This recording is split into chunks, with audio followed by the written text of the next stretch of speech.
Bom dia, maravilhindas, bom dia, maravilhindos. Bom dia, vovó, vovô, bisvovó, bisvovô, moço, moça, titios e titias. Você que caiu aqui nesse canal de paraquedas, você que já está aqui há muito tempo. Que o Senhor venha abençoar grandemente a sua vida, a sua casa, os seus familiares, a sua parentela, em nome do Senhor Jesus. Amém? Eu quero que você saiba de uma coisa: Deus tem uma aliança com você. Deus firmou uma aliança com você lá na cruz do Calvário, antes do seu nascimento, antes do meu nascimento. O nosso propósito de vida aqui é ter uma vida abençoada, abundante, ainda que falte tudo, ainda que nos falte tudo. Mas se nós confiarmos totalmente a nossa vida, os nossos caminhos, a nossa casa, marido, filhos, nas mãos do Senhor, Ele cuida de nós. Ele cuida. Porque quando Ele formou você, quando Ele me formou no ventre da minha mãe, da sua mãe, é porque Ele tinha um propósito de vitória para você. Você pode ser até fruto de um adultério, você pode até ser uma pessoa que foi rejeitada pela mãe, pelo pai, você pode ter até ouvido que não era para você nascer, mas você está aí. Então, se você ainda não viveu o melhor de Deus para a sua vida, essa é a hora, esse é o momento de ter uma vida abençoada no Senhor. O Spike, eu sento aqui, ele cisma. Ele fica. Vem cá. Veja bem. Dentro da quebra de maldição, nós podemos ver muitas vezes. Eu converso com pessoas muitas vezes que ouviram comentários ou filhos fora do casamento, né? Até eu mesma, há muitos anos atrás, eu pensava que um filho fora do casamento, Deus não tinha compromisso com ele. Não é assim. Não é dessa forma, entendeu? Desde que seu pai, sua mãe concebeu você, Deus traçou todo um plano de vitória para você. Isso independe de circunstância, isso não depende de explicação, depende de que você está aí. E se você está aí, Deus traçou um plano de vitória para você. Ai, mas eu sou pobre de marredeci. Eu não, tudo é difícil para mim. Escuta, se você for passear por a Bíblia, né, comer a Bíblia, né, viver a Bíblia, viver a vida de cada um desses profetas, desses homens de Deus, Deus não chama vagabundos.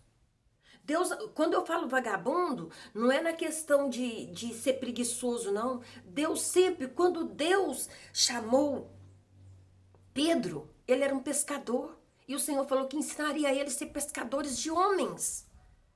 Todas as pessoas aqui, quando Deus ungiu Saul rei, o menino, ele estava detrás das malhadas. Ele estava pastoreando o rebanho do pai dele. Enquanto os irmãos dele, bombadão, homens de guerra, homens bonitos, homens de estatura, tava lá Davi, o menino. Eu não vou dizer igual eu ouço muitas pessoas falar, ele era o rejeitado. Não, a Bíblia não me fala isso, não. A Bíblia não dá margem de falar que Davi era rejeitado, não. Ele apenas, como os irmãos dele estavam na peleja, ele estava por trás da malhada, ele estava lá, cuidando do rebanho do pai, né? E quando ele viu, quando o pai dele mandou ele levar provisões para os irmãos que estavam na trincheira, lutando contra aquele gigante, ele chegou até lá e ouviu as barbáries que aquele gigante filisteu falava, né? Talvez você pense assim, não, deve ser um homem de 2 metros. Não, ele era um gigantão, musculoso, cheio de armas, cheio de apetrechos para a guerra. Era um homem que o exército dele tinha toda aquela pose de valentão, porque ele estava na frente e ele saía esmagando todo mundo. Mas Davi chegou e viu aquele homem berrando. Cadê homem? Não tem homem aí, não. Né? Eu já ouvi pregador falar até que ele era meio assim. É mentira, gente. Nossa, Deus, as pessoas floreiam demais a palavra de Deus. Não tem homem, ele queria um homem que lutasse com ele, porque se ele ganhasse, eles seriam todos escravos dele. Mas se ele perdesse, todos eles seriam escravos do povo de Israel. Mas a certeza do coração de Golias é que ele venceria. Os homens estavam tudo entrecheirados, morrendo de medo.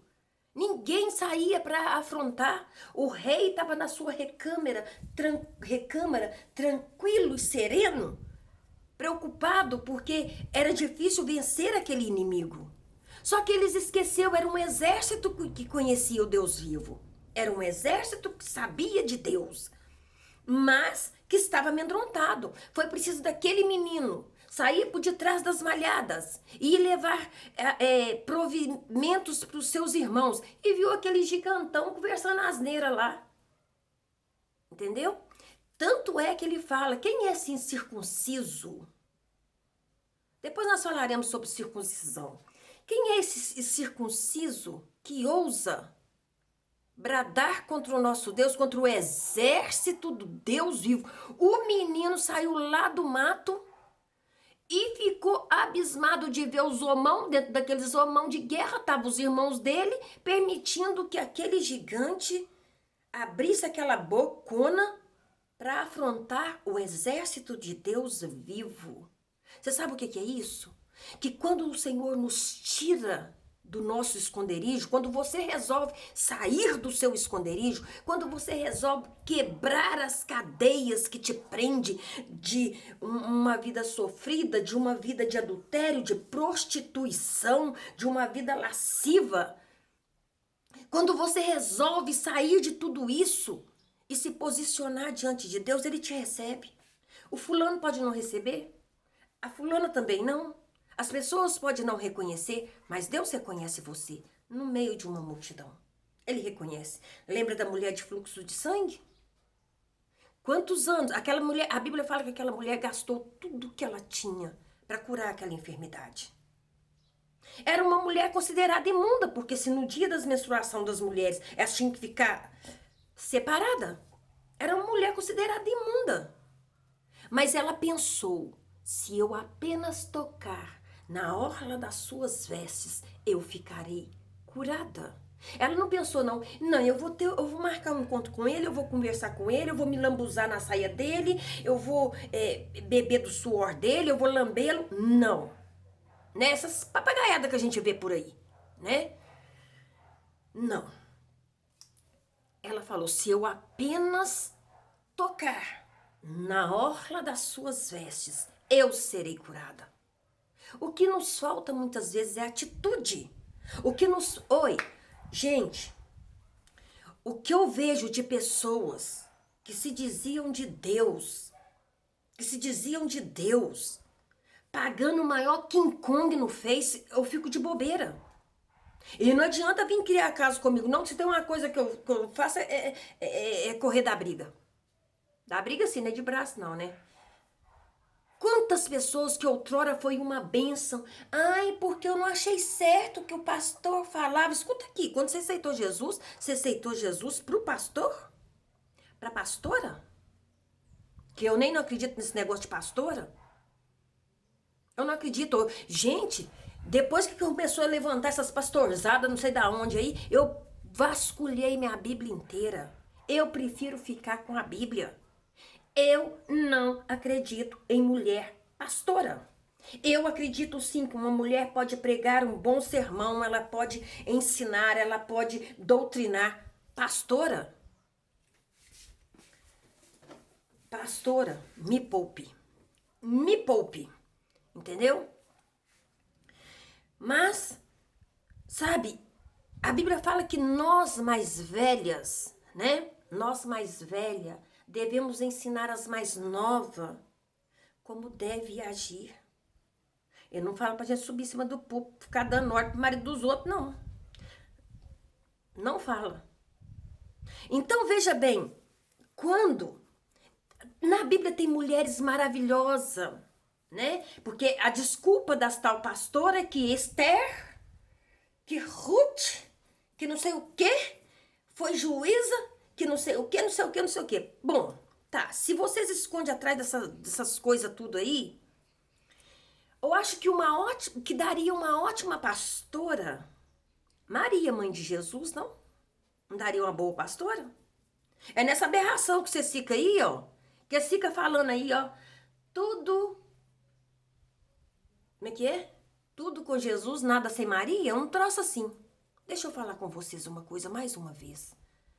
E eu não vou falar com todo respeito, não, porque eu não tô aqui para respeitar a lei de homem, eu tô aqui para respeitar a palavra de Deus. Se você abrir a sua Bíblia, no nascimento de Jesus, quando Maria concebeu Jesus, quando o anjo aparece para ela e fala que ela vai dar à luz um filho, o nome dele será chamado Emanuel, Deus forte, tudo aquilo ali.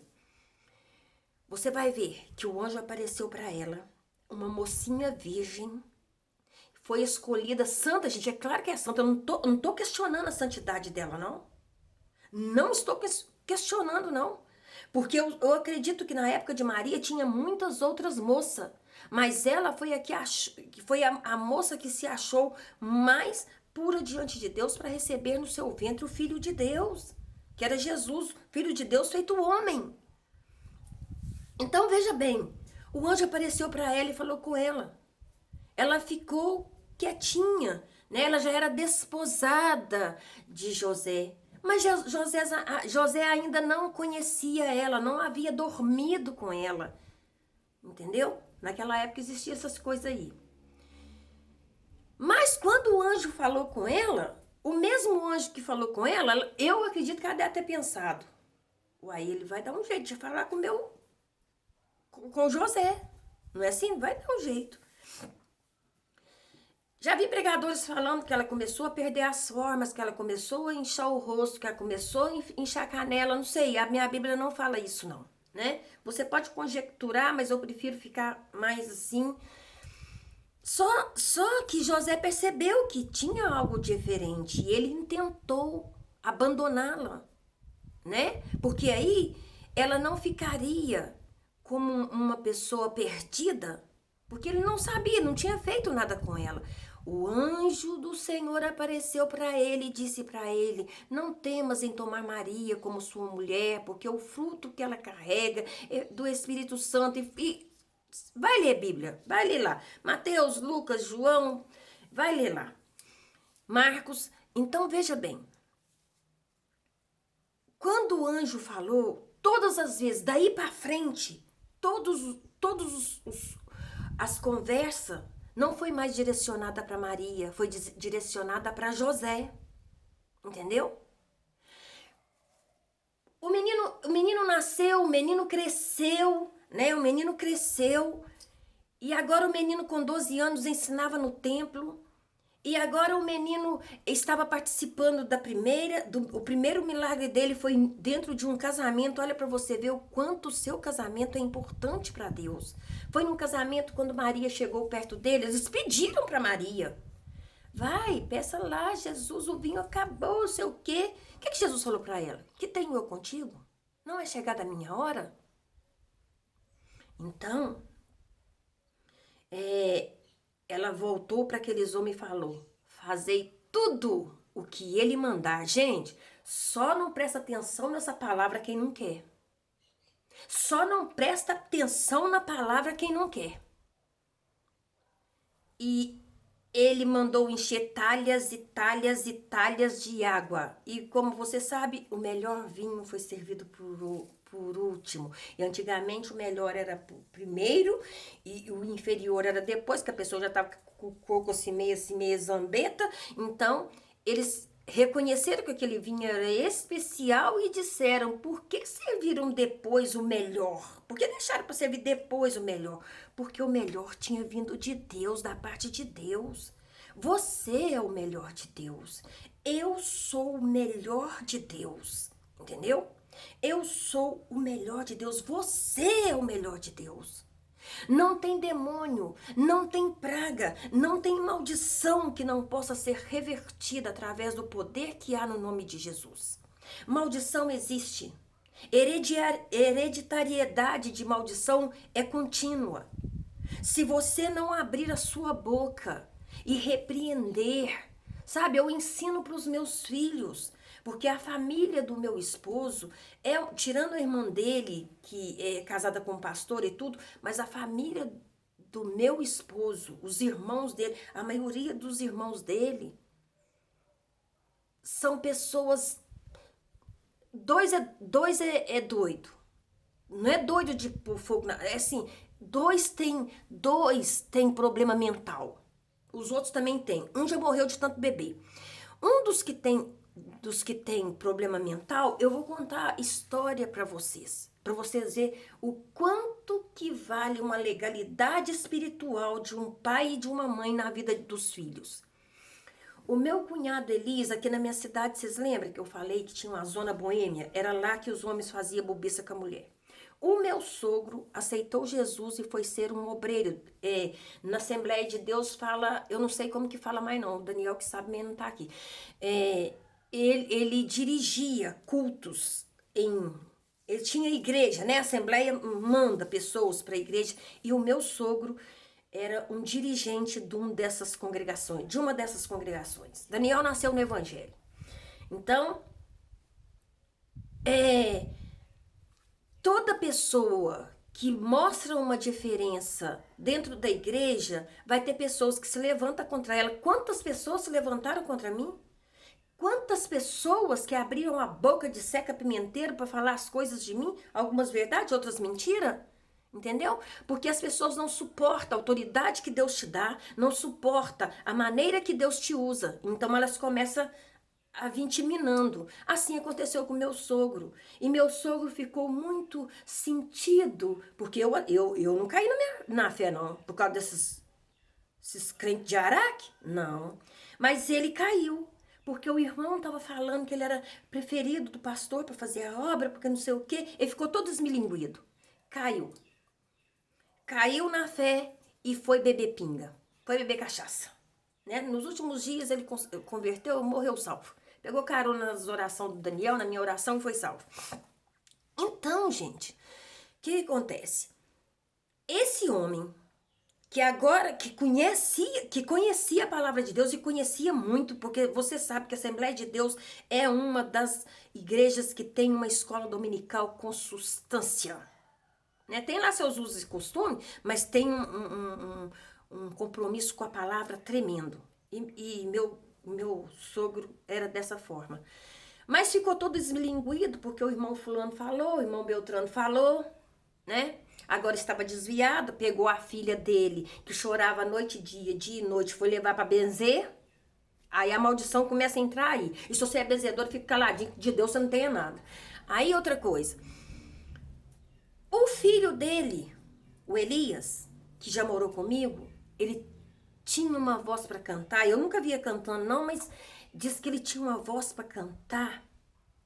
E naquela época os pais levavam os filhos homens para a casa da luz vermelha para aprender a fazer bobiça. E o tal lá era virgem. O pai dele levou ele lá na zona boêmia e soltou na mão das mulheres lá. Diz que ele não deu conta da bagaça, né? É a história que me conta, que o Daniel me conta. Não deu conta da bagaça.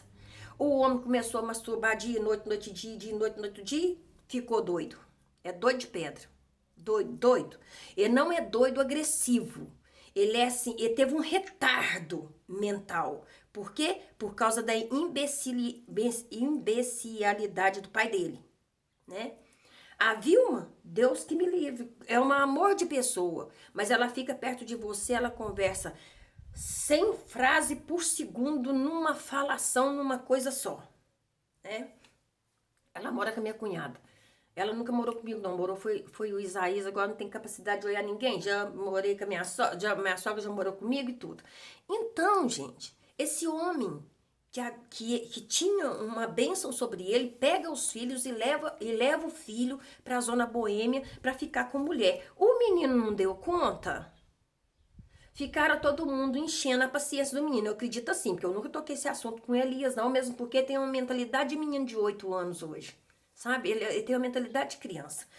Então, a maldição entrou na família do Daniel por causa disso. Todos os filhos desviaram. O Daniel era fumador de maconha, né? Quando eu conheci ele tinha aceitado Jesus, ele não era mais assim. A maldição entrou nessa família e saiu comendo pelas beiradas. Pelas beiradas. O que salvou foi a minha cunhada, né, que casou com um pastor, que teve a vida dela diferente, foi morar em outra cidade, né? Mas eu vi a destruição que foi a causa do desmoronar na fé na casa do meu sogro. Diferente do que aconteceu na minha casa, porque quando eu aceitei Jesus, eu não olhei nem para direita nem para esquerda. Fica essas babacas aí falando, é por causa que pastor, é que não sei o quê, é porque eu não concordava com isso, eu não concordava com aquilo. Escuta, eu também não concordo com muita coisa, não. Mas eu não vou para a igreja para adorar homem. Eu vou para adorar a Deus. E esse Deus não é, eu não acredito que eu adore Deus tanto na igreja como eu adoro ele na minha casa. Essa é a diferença, entendeu? Porque todos os milagres que Deus já fez na minha vida não foi dentro de uma igreja. Você está dizendo com isso que eu não preciso ir na igreja? Não confunda cabo da caçalorinha com rifle de matar rolinha, não é isso. Precisamos de estar em comunhão com os outros, entendeu? Mas a intimidade com Deus você consegue todo minuto assim, ó, tete a tete com ele. Tete a tete com ele. Tete a tete. Tete a tete. E eu aprendi que todas as coisas me são lícitas. Se eu quiser beber, eu bebo. Se eu quiser fumar, eu fumo. Se eu quiser transar, eu transo. Se eu quiser com outra pessoa, eu transo. Se eu quiser não sei o quê, eu posso. Mas nem tudo me convém. Então eu sei que adultério para mim não tem vez, que enganar não tem vez, que mentir não tem vez, que fazer coisas erradas não tem vez. Eu posso até fazer, mas eu vou ter consequência disso. Eu tenho um Face, tenho um Face, posto foto pra caramba. Mas tem uma coisa, quando eu posto essas fotos, eu não posto na intenção de ludibriar o outro homem lá, não. E nem de fazer outro homem se sentir fascinado com nada, não. Mesmo porque eu não tenho nem idade para isso, não é mesmo? Mas eu fico vendo, cada postagem, me dá tanta tristeza. Me dá tanta tristeza de ver que a mãe, que outrora era cristã, agora eu acredito até que é para que o filho seja mais, que o filho, que a filha seja respeitada, porque tomou uma posição errada, tomou um caminho que não é favorável a Deus. E eu vejo lá um monte de pessoas cristãs aplaudindo aquilo. Eu não posso aplaudir aquilo. Presta atenção. No mês passado, no final do mês passado, tava todo mundo trocando cara de homem com mulher. Eu acho aquilo horrível, gente. Talvez se você fez isso, eu tô expondo aqui a minha opinião. E eu sou livre para expor a minha opinião. Eu acho isso horrível. E eu sou claro, eu acho isso horrível. Mas alguém pegou minha foto e transformou meu rosto em rosto de homem. Todo mundo viu aquilo. Uma amiga minha ligou pra mim e falou assim: Helena, você fala que não gosta disso, mas você pegou sua foto e transformou em homem. Não fui eu. Tanto é que depois eu fui lá excluir. Veja bem, aquilo era pra exaltar o tal do orgulho gay. Que orgulho? Que orgulho? Que orgulho? Orgulho negro, orgulho gay, orgulho não sei o quê. Mas ninguém tem coragem de falar assim: olha, o meu orgulho é ser cristã. Não é esse orgulho de se achar mais que os outros, não. Eu não vejo isso. Eu não vejo isso. Aí tá bom, me chamam de moralista. Porque eu sempre falo, eu não bebo, eu não fumo, eu não saio à noite, eu durmo cedo, eu detesto sair, eu gosto de ficar dentro da minha casa, se eu saio ao supermercado, volto para trás, eu não gosto da noite, eu não bebo, eu não fumo, eu não faço nada disso. Aí eu sou uma pessoa, como que foi dito? Uma pessoa moralista. Não, eu não sou moralista, não. Muito pelo contrário. Eu sou a favor da palavra de Deus. Eu sou muito mais que uma moralista. Muito mais do que uma moralista.